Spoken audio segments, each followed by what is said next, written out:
Welcome, everybody, to another edition of the Tougies Take podcast, your favorite hockey podcast that is, well, barely about hockey. And gentlemen, we are back for another week to talk about all the fun things.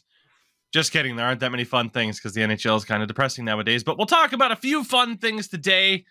But we got to start off the show by asking, gentlemen, how are you? Mr. Endo Mills, how are you? I'm doing all right. I almost died yesterday, which is fun. So I came back from hockey. I'll go real quick on this, super quick. Came back from hockey on the way back. I was watching WrestleMania while Polina was driving. Disappointment. I'd rather die than finish the rest of that fight. But just driving back, and oncoming, we have like these two fucking cars. One dude in a fucking minivan, and another car just full on just racing down the lane. And like Polina had to like swerve out like 3 lanes. Or else we're getting into like a fucking head-on collision. So, you know, I'm alive, thankfully. Some would say otherwise, but I'm good. How are you guys doing? So what I heard is that the WWE almost killed you. Yeah. I wasn't driving, though, but she was driving, and yeah. Oh, God. Sin, how are you? I'm doing pretty good. That's about it. I don't have a good story. Fair enough. No near-death experiences lately? No, No, I've been taking it pretty easy. I mean, hey, it's not a bad thing to not have a recent near-death experience. So Yeah, very. fair enough. But I want to get right into the viewer questions today. Before we do that, though, of course, as always, we need to mention that this lovely podcast is brought to you by our friends at Manscaped.com. You can use the code Tougie, that's TOUGIE, for 20% off your order and free shipping. Again, Manscaped.com, the best in men's grooming. Let's get to this first viewer question, because this is a very interesting way to start off the show. From Scroopy Noopers. Question for Tougie. My wife just got me an early birthday present. My wife. For it.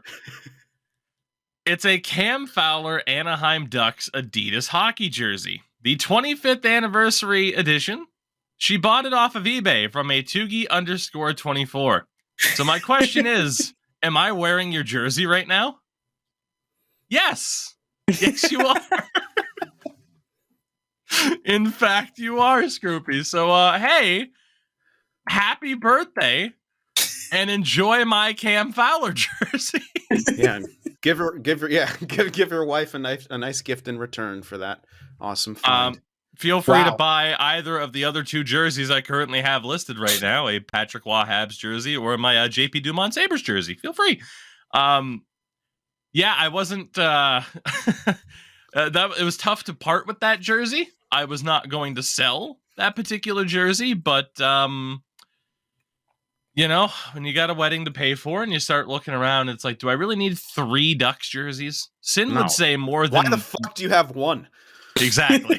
No, just kidding. You gotta have one. You gotta have one Ducks jersey with the cool logo on it, but the other ones are trash. Which I do. For those on the video portion, I still have the Getzlaff, the orange one, that should be their full-time home jersey. And I have the... Do you remember the weird jerseys that they had in 2003? They were black, purple, white, and silver. Just a very weird choice for that era. I think you guys right here. Check the chat in program. Okay, perfect. I have one of those jerseys. Oh, interesting. I'm looking right at it. I just don't want to grab it off the rack. I don't like it.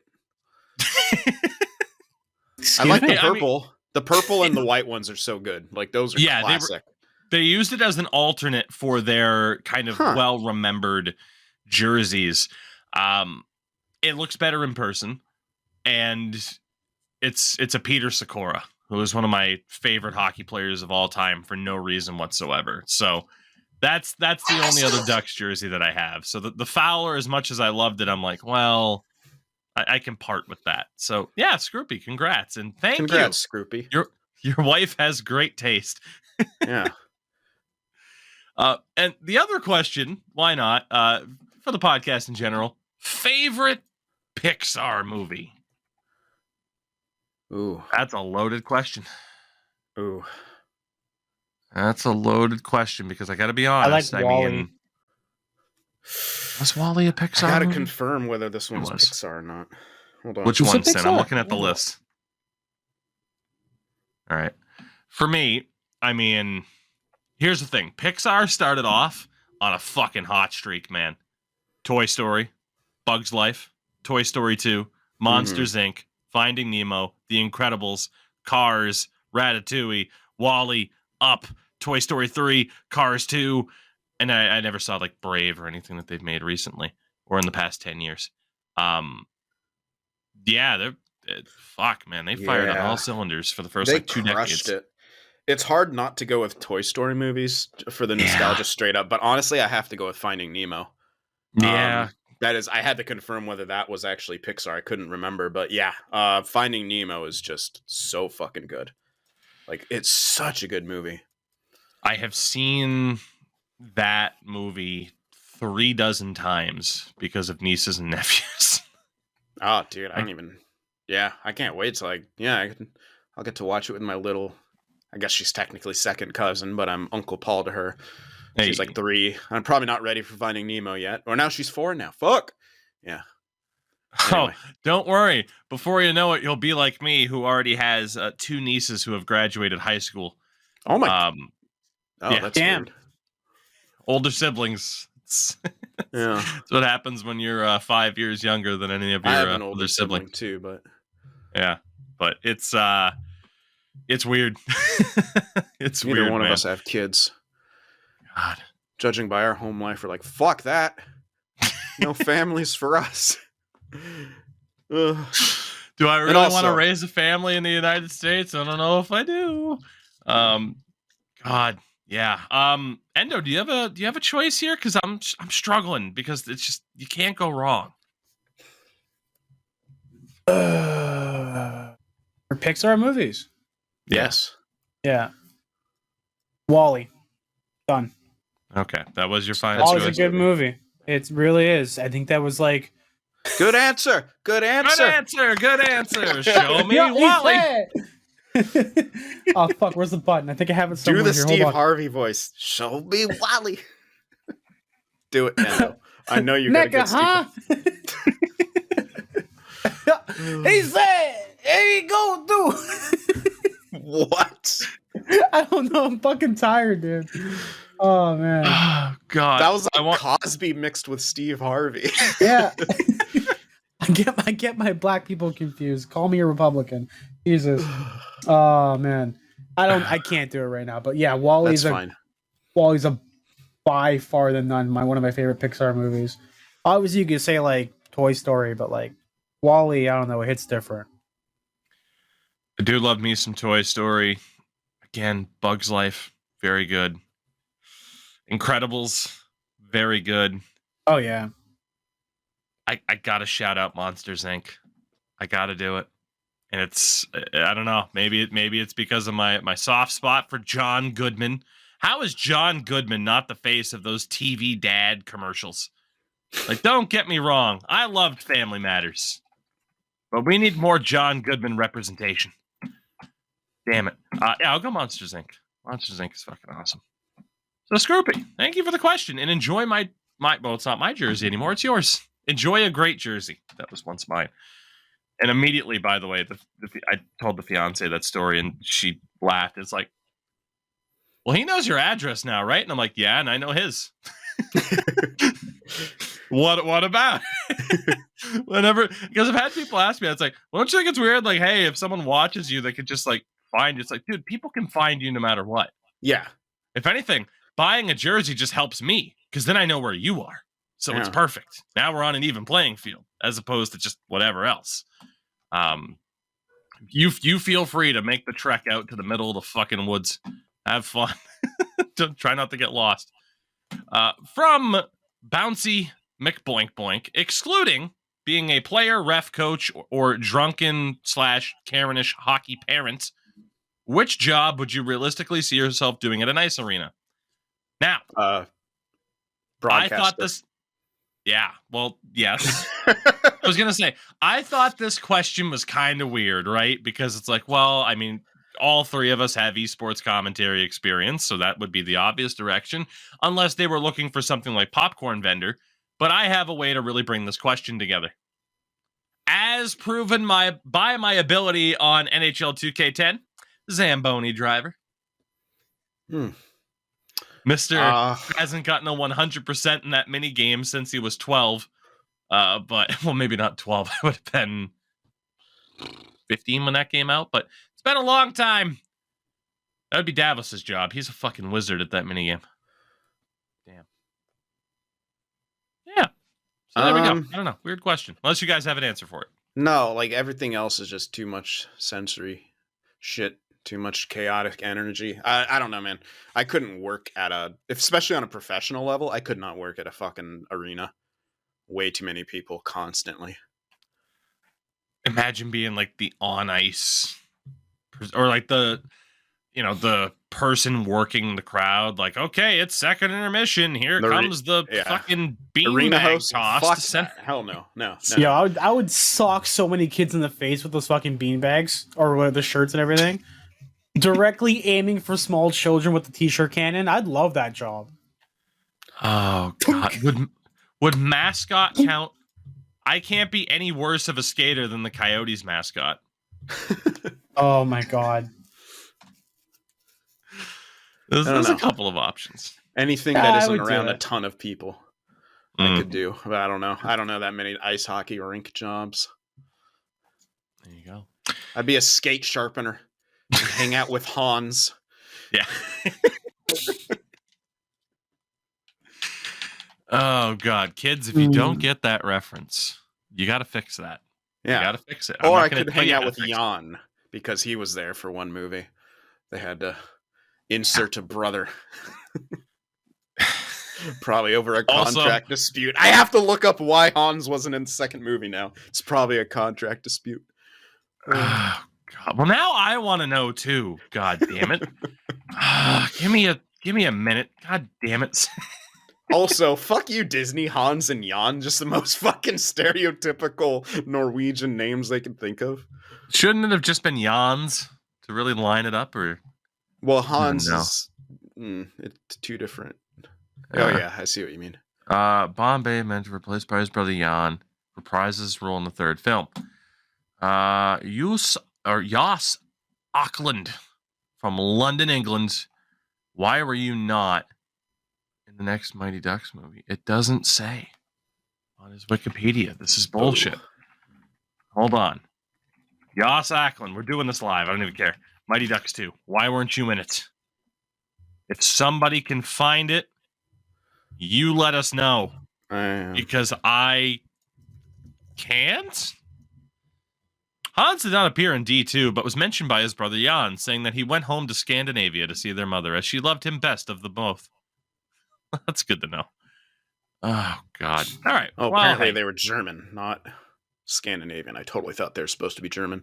Or Scandinavian. It just says he was apparently unavailable to reprise his role as Hans. Fair enough. Now we know. A lifelong mystery. Instead, did he film anything else that year? Damn it, now I gotta know. We'll completely derail the show with D2. Why are we looking up Jos Auckland, man? Let's see. D2 came out in March of 94, which means it was filming in late 93. In 93, he was in, oh my God, he was in Nowhere to Run with Jean-Claude Van Damme.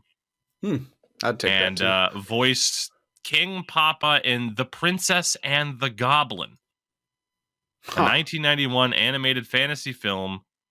An adaptation of George MacDonald's. Not okay, cool. So what would you do? D2 The Mighty Ducks or be in a Jean-Claude Van Damme action film? Yeah, Jean-Claude Van Damme. Yeah, Van Damme. Like, holy shit. Yeah.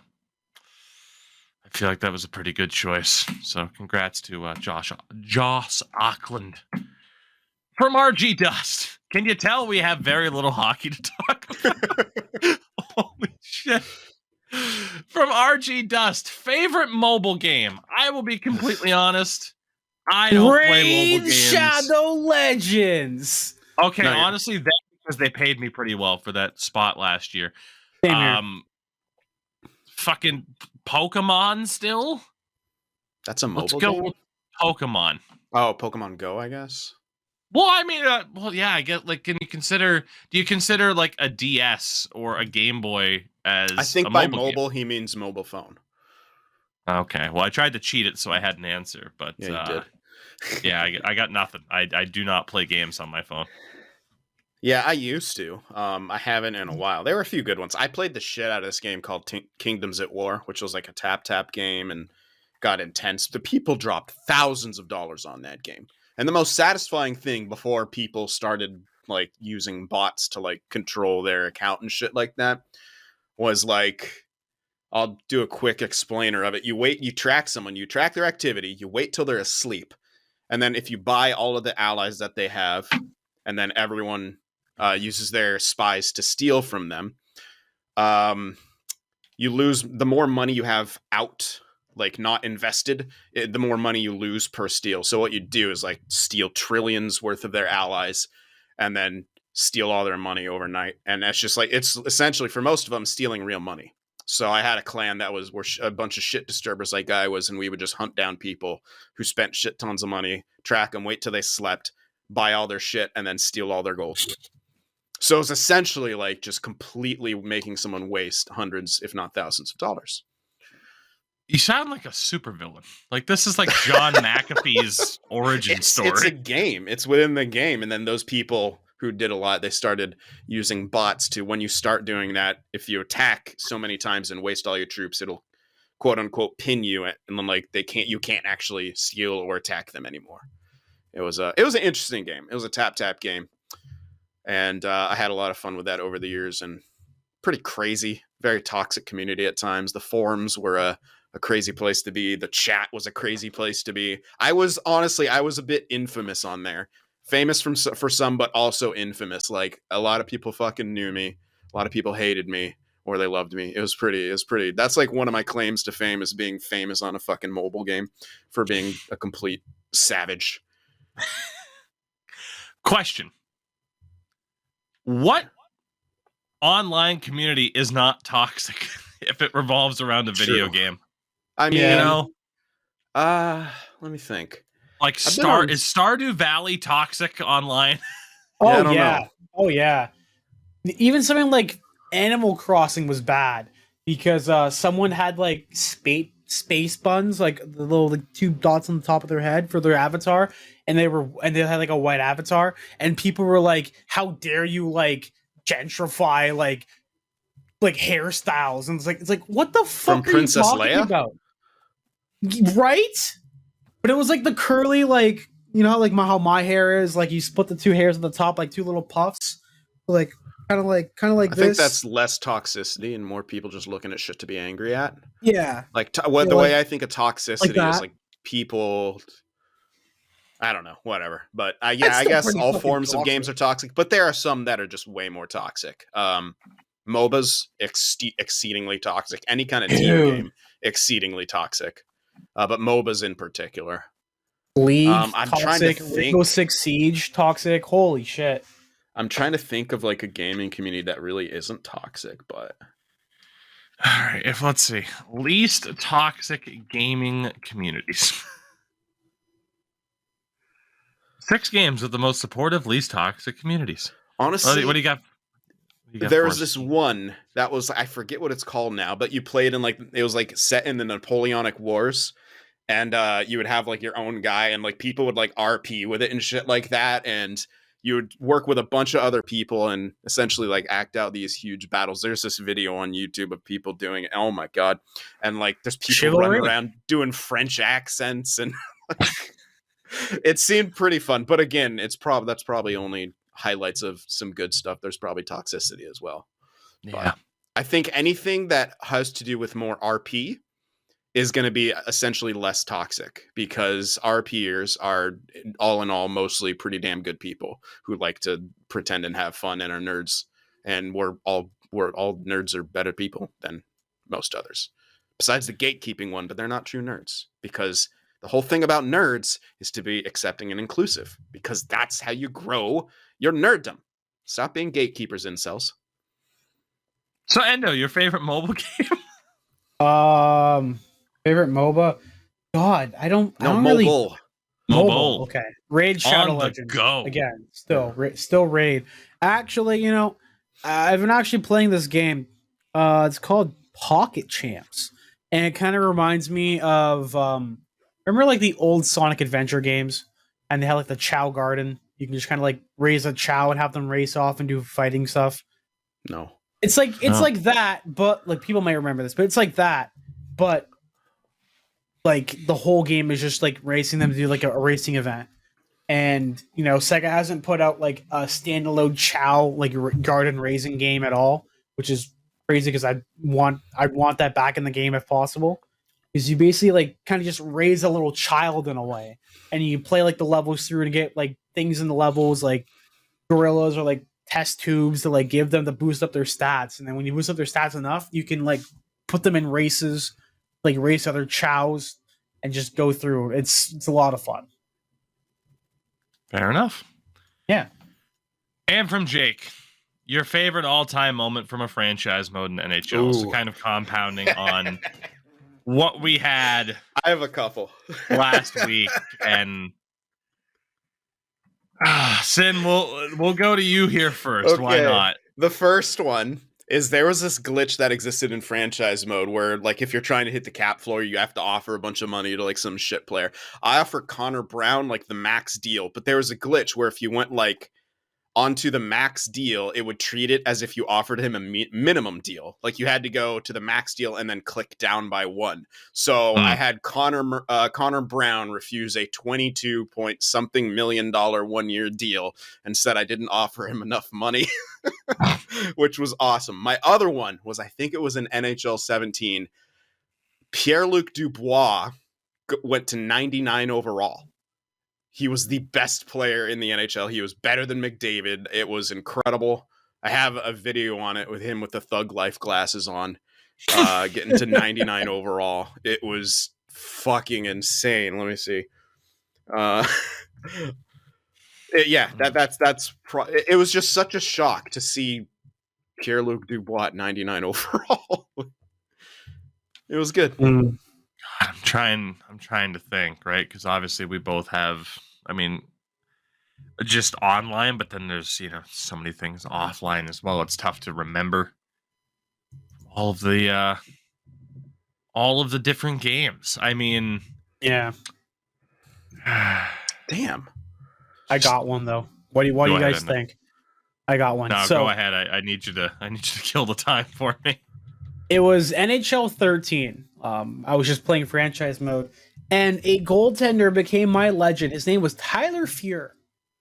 Now, Tyler Fuhr is an actual goaltender who played for the Vancouver Giants, Regina Pats, as well for 2 seasons. Going into 12-13, he had a record of 15 games played, a 4.74 goals against average, and an .830 save percentage for a 4-8-0 record. This motherfucker, I don't know how he did, because of Vancouver bias, but he was listed as like a goal, like a green starred 5-star green star. So he was as perfect as he could be, like potential wise.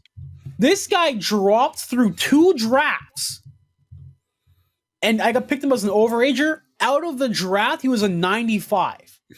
A 95 out of the draft as a 20-year-old. And that fucker stayed with my goalie for the entirety. I think I won like 8 Stanley Cups or some shit like that. It was completely busted. And he had like maybe not even a season over 2 goals against. It was beautiful. I have not been able to come up with one.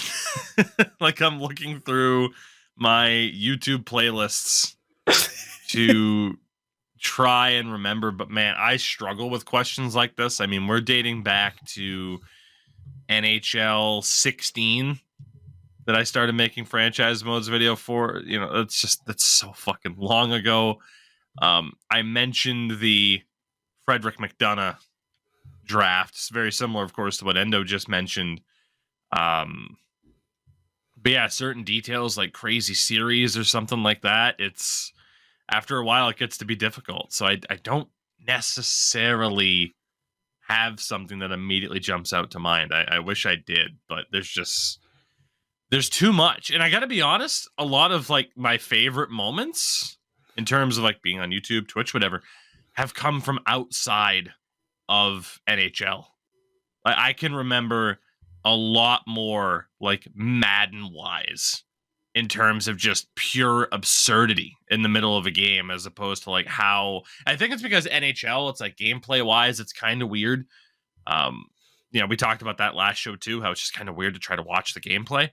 But yeah, like Madden wise, it's just been a lot more crazy shit. I don't know. I'm intrigued to know people who listen or watch the show what they would think based off of prior series in the past. But I don't have anything that jumps out to mind immediately outside of, winning certain cups. But then again, man, if you were to ask me like, okay, and you did an Ottawa franchise in NHL 18, did you win a Stanley Cup? I have no fucking idea. I don't have a clue. So, it's a long time ago, man. A lot's happened since. But thank you, everybody, for the questions. We appreciate it. We'll move on to very few things to actually discuss. Endo Mills. Matt Murray's hurt again, and the Leafs will play the Lightning in the first round for the second year in a row. You have any thoughts? You knew it was coming, right? Like, I think you were pretty much saying this all year long, was that like, oh yeah, they're going to have to play Tampa again or some shit. So yeah. I think the best part about it is like I clearly said it like last week what the three things are going to happen. One, we're gonna make it, and then someone's gonna get hurt during the long run, during the right up to it. We had Ryan O'Reilly, now we have Matt Murray, who can't be healthy to save his life. God bless his soul. And yeah, we're gonna be playing Tampa again in the fucking there's no I hate the format that we have. And I know if we had the 1v8, we get the responsibility of it happening again. But the likelihood of stuff like this happening year after year after year, it would be a lot less than, because it's basically almost guaranteed that, the Leafs are going to play either Boston or Tampa for the past 5 years. And it's been Boston or Tampa. Yeah, so if the season ended today, Boston would play Pittsburgh, Carolina would play the New York Islanders, Toronto, Tampa, New Jersey, and New York. If it was based off of 1v8, Boston would still play Pittsburgh, Carolina would still play the Islanders, but New Jersey would play Tampa, and the Leafs would play the Rangers. So we would have won that. We would win that series. I think. I don't know. That's the thing. That's the interesting one, right? Like, if you're a Leafs fan, Lightning or Rangers, and regardless, it's not an easy matchup. And I have to be totally honest. Leafs Rangers or Leafs Lightning, I'd rather see Leafs Lightning again because I want to see the Rangers and Devils in a playoff series. So hey, maybe they are getting what they want ultimately. If the season were to end today in a 1v8 format for the Western Conference, Vegas would play Winnipeg, LA would play Seattle, Edmonton, Dallas, Minnesota, Colorado, which honestly I'd be intrigued in. Like, none of those are rivalries in particular, but I do think there'd be some interesting matchups there. But Sin, I kind of want to know from you, even though obviously detached from it, Leafs Lightning second year in a row. Do the Leafs do it? Can they get to the second round? God, I hope so. That's kind of my thought too. Like, they should be able to. They better be able to.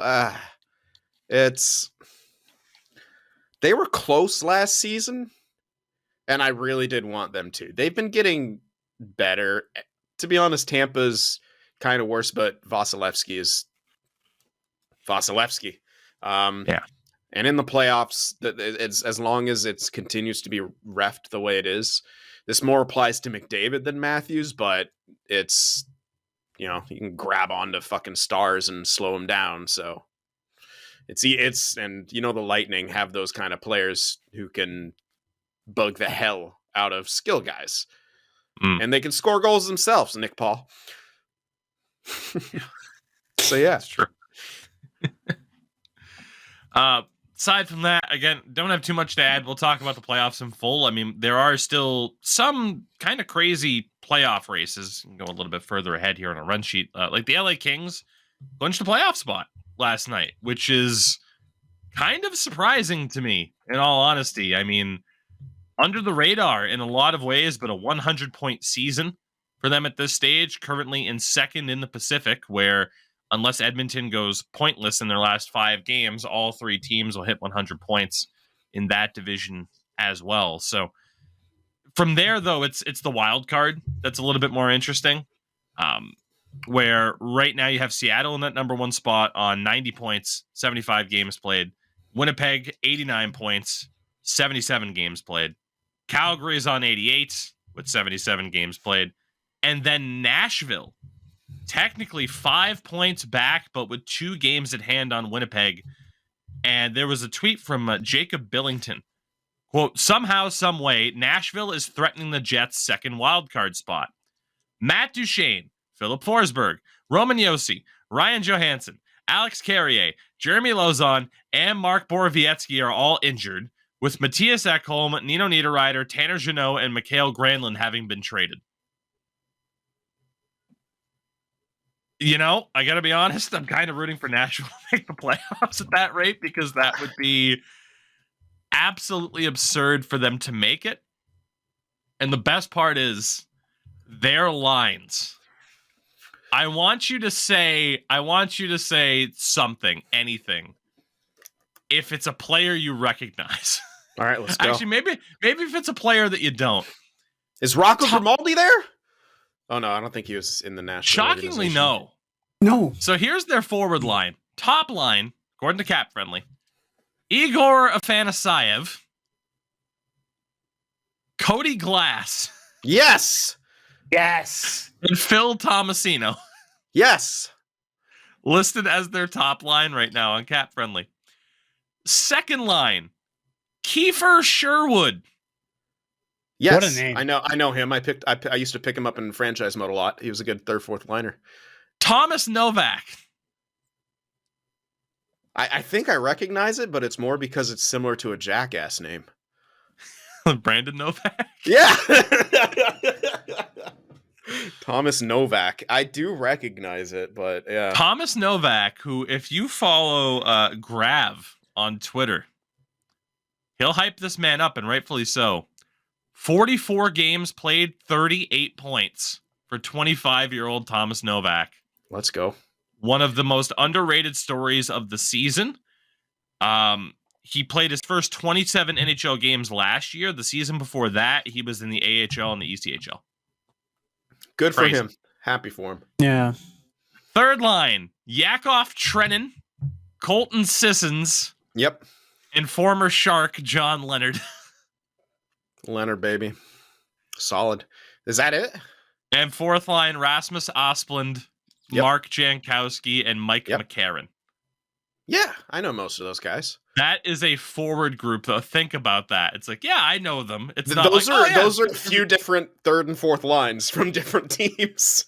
Yeah. That's impressive, though. I hope they win it. Jesus. And their defense, by the way, Ryan McDonough and Dante Fabro, Spencer Stashny and Tyson Berry. How franchise mode is that? When the hell did Barry go to? In the Ekholm trade. Oh my With god. Edmonton. Yeah. Wow. I haven't been able to watch an Edmonton game in a little bit. I totally forgot that Barry. Yeah, I totally forgot that trade happened. Mm-hmm.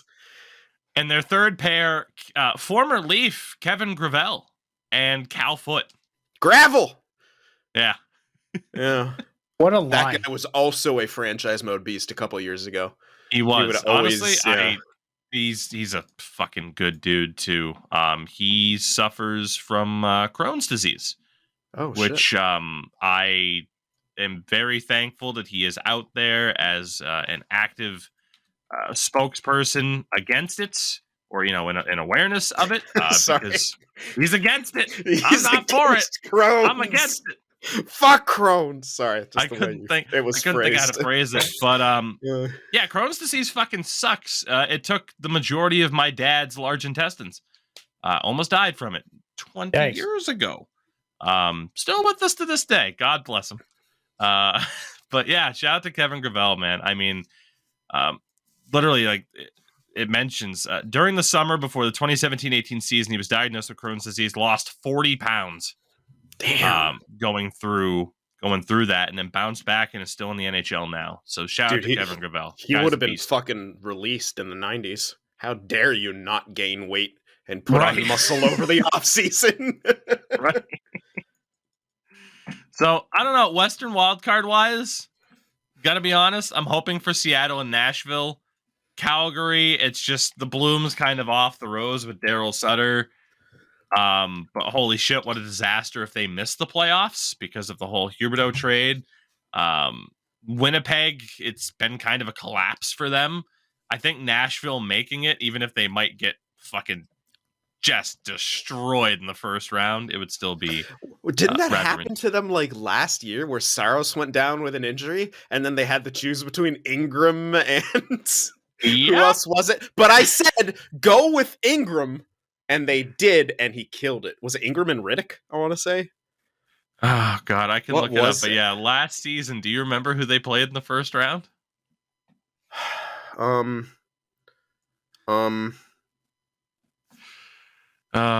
give you the answer. Was it... Wait. He's thinking. It's yes, right there. yes. Come on. It would have been Dallas, right? No, Colorado. Oh, for fuck's sake. And Colorado swept them. Game 1, 7-2. Oof. Game 2, 2-1 in overtime. With Ingram in goal. Riddick was game 1.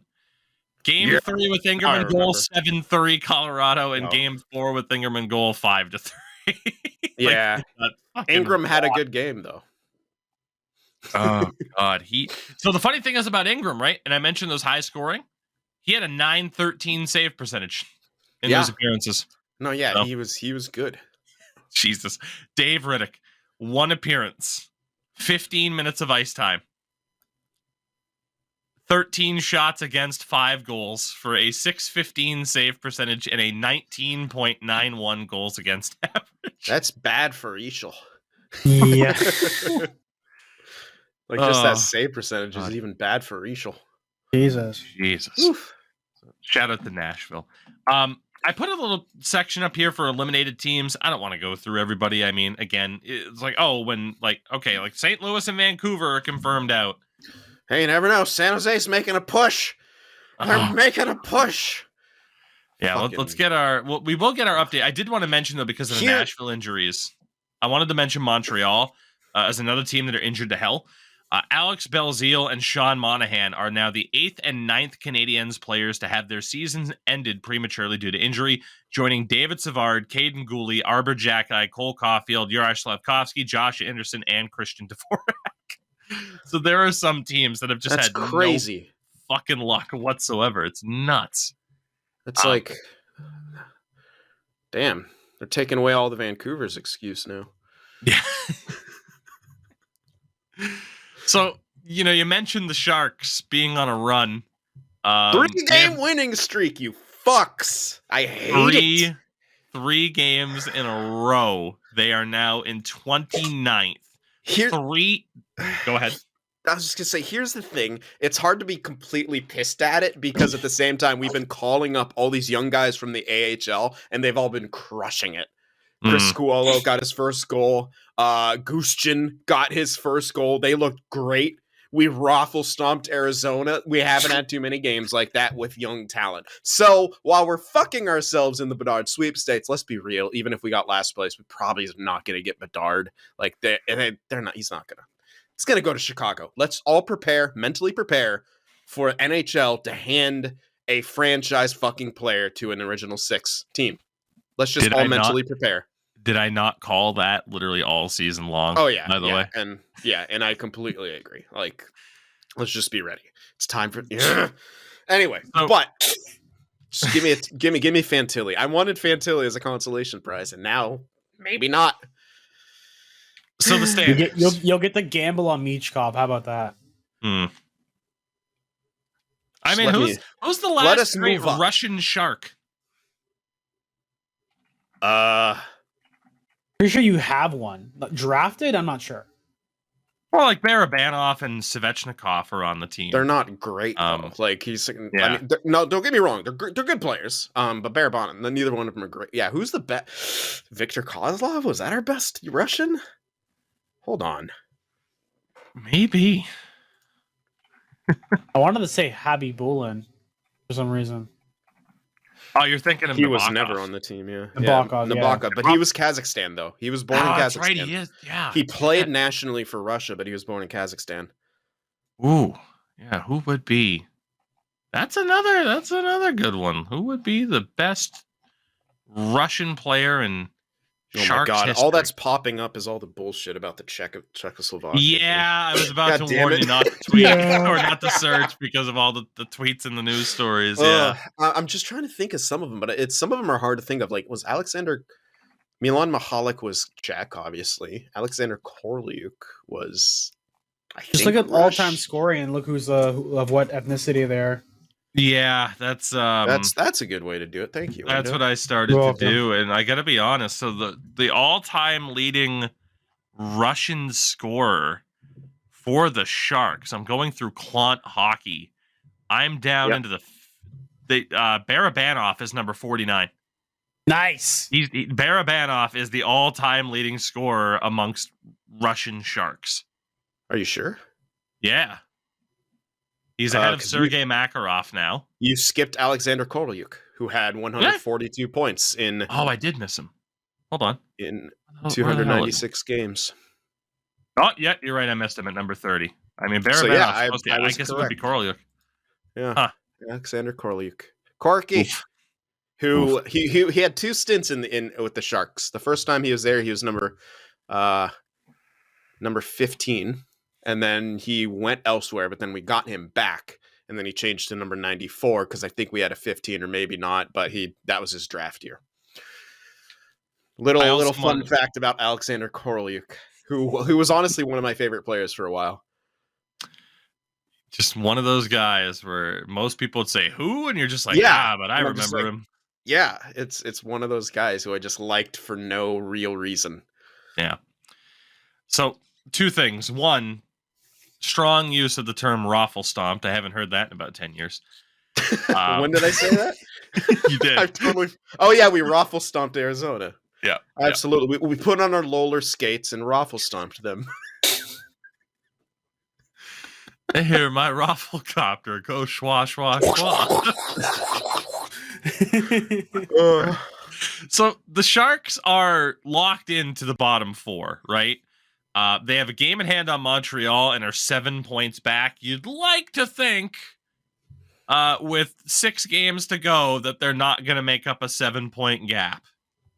Not impossible, but you'd like to think it. So, yeah, in theory, they are locked into the bottom four with Columbus, who they are 3 points ahead of now because of this winning streak. Same amount of games played. Anaheim, who are also on 56 points with the Jackets, but have played 77 games. And then Anaheim Chicago. Absolutely blew it, dude. They were tied with Calgary last night, and then they gave up a late goal. I was so pissed. I needed them to get points. And then there's Chicago. 54 points in 76 games. Should be illegal what they're doing, by the way. So 2 points back clean of Columbus.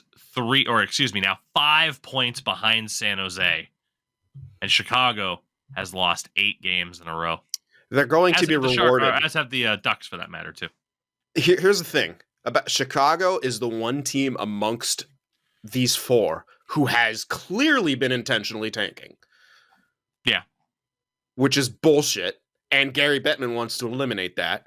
And they're actually going to be rewarded for it. Like, why'd they trade DeBrincat? Why'd they trade Doc? Bullshit. Be Doc. Oh, man. They're going to straight up be rewarded for being the only team to be intentionally tanking. I mean, I think people would have said the same about the Coyotes, in fairness, but they ended up they have Clayton Keller, so. Yeah. They got Clayton Kennedy. They have Ghost Spare. They traded him at the deadline. Jesus Christ! Why do I not remember the deadline now? All of a sudden, what happened? Oh yeah, that's right. I was in the world's happiest place. Fuck the deadline. You were. What team did Shane Gostisbehere get traded to, Sin? I don't fucking know, dude. Like straight up. Wait, it was probably a treat, stupid team who didn't need him. We'll treat it like Ordle, if you've played Ordle. So, what the hell's Ordle? Is that like Wordle without the dub? Yeah, it's but for hockey players. So wait, you're basically finding out what team he's been traded to? I don't even fucking know. I know exactly what I know. I think I know which one. I bet it's a team outside of the playoff picture. He started on Philadelphia. Yep. Yes. Made his way over to Arizona. Yep. And I believe he was traded one more time as well. He was traded at the deadline. He is now on a new team. Deadline. And I believe he went to Vegas? No. I would have remembered it. All right. You got to treat it like Guess Who. Vancouver. So you can be like, is he a defenseman? Is he on an Eastern or Western team? Go ahead. Entertain me. Ghost Despair. Where would he have gone? It's got to be a team outside of playoffs, right? Just it sounds stupid. Currently a playoff team. Okay, good. Confirmed playoff team. Actually, they've clinched a spot. Oh, fuck. L.A. Kings. No, I don't know, and I really don't care at this point. Fair enough. Hockey's dead to me. He plays with Brent Burns in Carolina. What? How do they even afford him? Oh, because Patches is done for the year, so there you go. Yeah, that was the big way how. So shout out to noted Carolina Hurricane Shane Gostisbehere. See, that's the thing. I didn't get really pay attention much to the trade deadline besides the whole Timo Meier thing, and then I didn't get to do the trade deadline episode here, which would have kept it all fresh. So that's you do have an excuse. It's okay. I contribute to this podcast, everyone. I promise. Yeah, you do more than the me. Hockey so aspects are the least important part. Don't worry. That's right. We are a hockey fraudcast, ladies and gentlemen. Right. Couple quick notes. Shout out to Devin Levi winning his debut with the Buffalo Sabres. As commentary could point out all night, he's only 6 foot. He is an undersized goalie in the modern age, but his athleticism is fucking ridiculous. So shout out to another, joining the likes of UC Saros as a short king. Shout out to Devin Levi for the Buffalo Sabres. My boy, Jason Robertson, is now the new record holder for the Dallas Stars for most points in a season. Eat your heart out, Mike Modano. Mike Babcock's going to bench you again. $14.99. What a fucking dickhead. That guy have a job? He better not. I'm going to celebrate Mike Babcock still not having a job in hockey. Fuck you. I believe he coaches somewhere in U Sports. Let me check. He doesn't. He lost that job too. He did? He was coaching for the University of Saskatchewan, but is not there anymore. So good. Wow. If you can't even rest in piss, bozo. Backwatch. Mike Packcock. Jesus. Oh yeah, he resigned. Shit. Good, fuck him. Pierre LeBrun noted that NHL scoring is the highest it's been in my lifetime. Currently, there is an average of 6.37 goals per game, which is the highest since the 6.48 goals per game mark in the 93-94 season. And we are currently on pace to have 12 players hit the 100-point mark this season, which is fun. Because it wasn't all that long ago, and this is what everyone brings up. It wasn't all that long ago that we had an Art Ross trophy winner who put up less than 90 points. The 2015 NHL season, I believe it was 2014-15, your Art Ross trophy winner was Jamie Benn. Any guesses of how many points Jamie Benn had that season? 92. 87. Ew.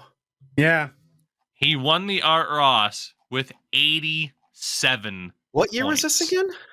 2014-15. That was the year before they changed the pad sizes again, I think. No, that was the year before they changed the chest protector sizes. I believe you're correct. Yeah. Yeah. Oh yeah, because then the half season lockout, and then Chicago won the cup. Oh wait, no. That was the year before, or 2 years before. Yeah, that season there were only 3 players to be over a point per game. It was Ben with 87, Tavares with 86, and Crosby on 84.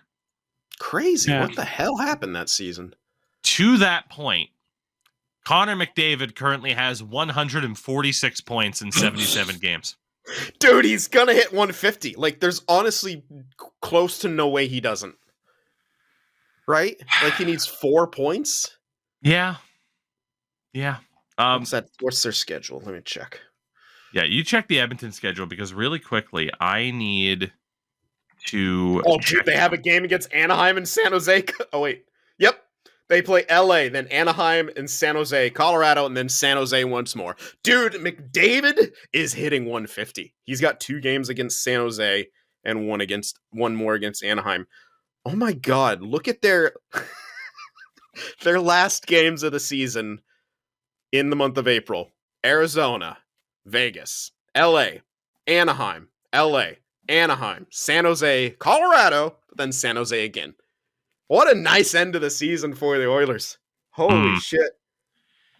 So, in terms of that 14-15 scoring, I'll have to double check, but there are currently 41 players in the NHL who have played at least 50 games this season that are over a point per game.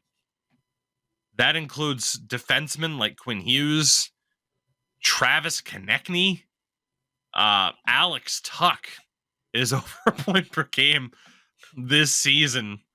And yeah, in that prior season of 14-15, 87 points was enough to win the Art Ross.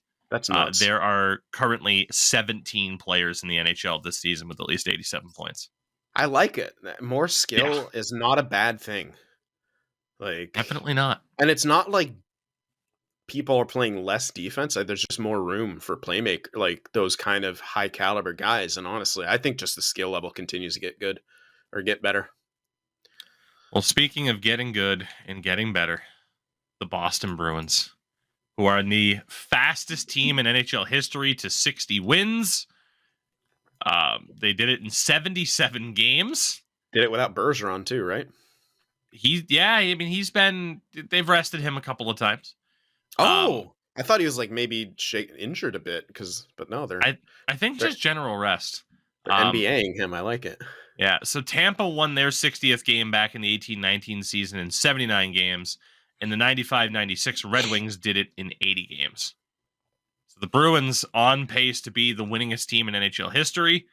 And Bruins head coach, first season, Jim Montgomery, he has set the NHL record for most wins by a coach in their first season with now 60. He actually broke the record with 59, so that keeps going up. Jess, I still just can't it hasn't set in.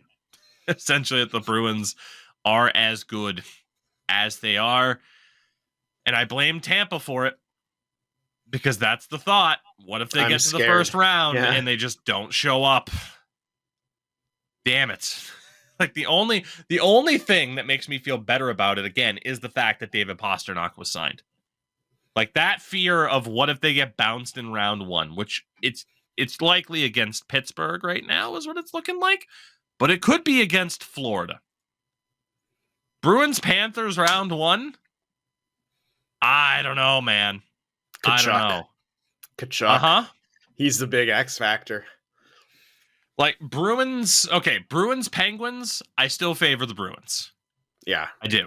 It is Bruins, Crosby, though. Yeah, well, that's Bruins Sabres could still happen. Lol. I'd favor the Bruins. They have spanked the Sabres all season No long. way. Well, except for one instance, but Bruins are trash. Alex Tuck's gonna run all you over. Devin We Levi. don't need Jack Eichel. Devin Levi. He's 6 foot tall, but he's taller than your short ass. He could look down at Marchand.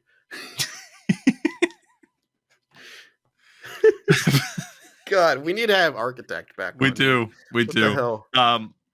Islanders and Panthers scare me a little bit. Islanders because defense, physical, Ilya Sorokin, scares me a little bit. And then, the Panthers, who are, again, so right now the Panthers are 1 point behind the Penguins. The Penguins' goal differential is -1. The Panthers is a +12. Like, the Panthers just started off so shit is the only way to describe it. Yeah. But they have figured it out. It might be too little too late. But, man, if they make it and that's who the Bruins have to play in round 1, I'm a little bit freaked out, man. Matthew Tkachuk has 102 points on the year, 74 games. Verhaeghe and Barkov, both over 70 points this year. I don't know.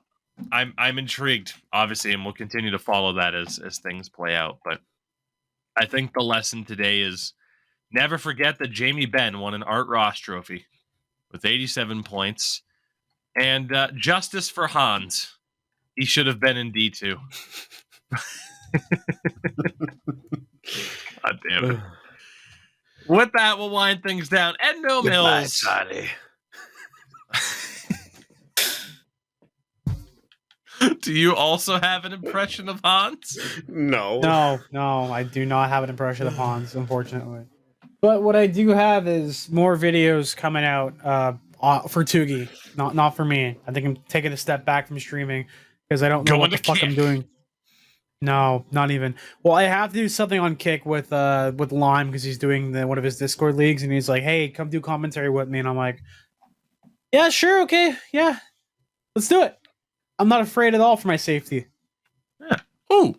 Oh, actually, we do have an update on a different story from last month from TMZ. Carson Briere has been removed from the Mercyhurst University men's ice hockey team less than a month after he was seen shoving the wheelchair down the flight of stairs. It only took him a month, but rest in piss bozo to Carson Briere as well. Yeah. You're 23 years old, bud. Time to grow up. Anyway, Sin, what do you have going on? Big old pack for Carson Briere. I don't know. Yeah, it's. I don't know, man. Just doing my thing. Just chilling. I don't really have anything to promote. Those of you who follow me on Twitter saw my amazing April Fool's prank. Jesus, oh my god. That was 10 out of 10. I had to double check. So I'm like, that's not something Tougie would tweet, but at the same time, I did talk to him about the controller cock rings, as we'll call it. It was great. Yeah, it was perfect. Oh man. Yeah. So for those who didn't get the reference, Road to the Show. We've been playing a lot of it on stream lately. As I mentioned on Twitter, I discovered that playing Diamond Dynasty, conquest grinding, if you hit directly down on the left thumbstick, it'll stop you from aiming too low. If you play on a high difficulty like I do for this other mode and you point straight down, you might as well be putting a shovel into the ground. So Endo linked these fine products by a company who do not pay us to mention them, so we won't, that essentially go around the controller thumbstick to prevent you from moving too far. It essentially, in FPSs, allows people to play on a higher sensitivity for faster movement while being able to retain accuracy. Endo labeled this as a controller cock ring, and chat has just run with it. I did order them. They will not be here for another week. But in the meantime, I discovered that some pipe cleaners work perfectly to accomplish the same goal. So yeah, Sin posed as me on Twitter because there's nothing stopping anyone from fucking doing that, Elon. Yeah, put a nice, I think that's even a vibrating cock ring. That's fancy. I think that's vibrating. I'm not too sure. And then there was I'm surprised I didn't get a ton of ads because I just Googled cock rings like a few different times. Wait. Just wait. Cock ring, cock Don't ring, go on cock Facebook ring. There you you still go. have it. Holy shit. Yeah, I'm like barely on Facebook anyway, so I always get weird ads from Wish anyway because I have some freaky You conversations. can buy a lot of cock rings off of Wish. Yes. Okay. So you know those things where it's kind of like Costco where it's like, oh, I'm just gonna buy in bulk. Because Yeah. there was that fucking meme like 7 years ago where you could buy like a fucking Olympic-sized swimming pool's worth of lube in one shot. That's not even a meme. That's just real. That's real, dude. You can go on Amazon and get like a keg of They call lube. it a lifetime supply, but they underestimate my power. They don't know me. You don't You know, know the you don't kind know of my expeditions I go on. Expeditions. How many cock rings can you buy in bulk? That's the real question. I'm not adding that to my search history, but I am intrigued by the answer. And then there was the lowering Patrice Bergeron's overall. That was Yeah. that was just cruel. Low AHL other forward. No, you should have put Carey Price as a 99. Yeah, Oh, see, man. I couldn't think of what like the funnier thing would have been, but yeah. It was good regardless, though. It was good. Beautiful. Yeah, still doing a lot of baseball on the second channel, so keep an eye out for that. Streaming baseball every night, still keeping up with the old Chicago franchise. And God, what else? Pay attention to social media. Crash Andrews and I did a wrestling podcast talking about WrestleMania 39. Featuring the biggest bag fumble this side of Elon Musk having Twitter's profitability in 6 months. Jesus.